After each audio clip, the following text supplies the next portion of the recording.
When I was, I think a lot of people get the belt and they go through a dry spell after they get the belt. I always, when I won a belt, I always looked at my next fight as winning a new belt. I put my old belt underneath my bed. I didn't think about it. It wasn't out in the public. I didn't bring it out.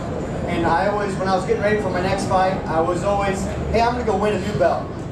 You know, I'm not going to go defend my belt. I'm going to win a new one. I think that mentality kept me a little bit sharper, a little bit more hungrier than maybe some fighters that don't think it that way. If I could get a hold of GSP before a fight, the week ahead of a fight, and I'd say, hey, GSP, let me have your belt. I'm going to keep your belt, and if you lose Saturday night, I'm going to put your belt on that opponent. He gets your belt. I bet that would motivate him a little bit to work a little harder and to keep his belt.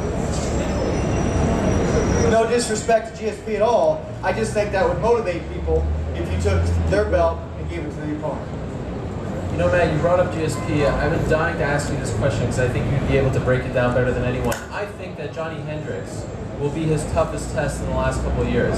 I think Johnny has the formula to perhaps dethrone GSP. Do you agree? And if so, why?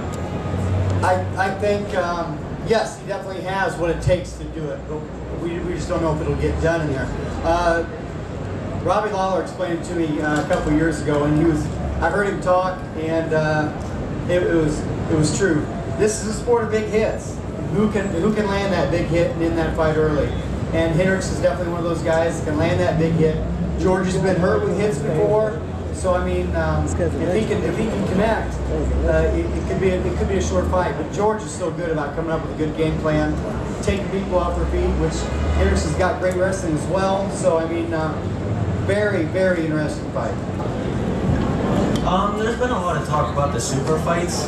Which one would you be most interested to see, GSP and Anderson, or Anderson and John Jones? And how do you think GSP would fare against Anderson? The first question, actually they're both very interesting to me.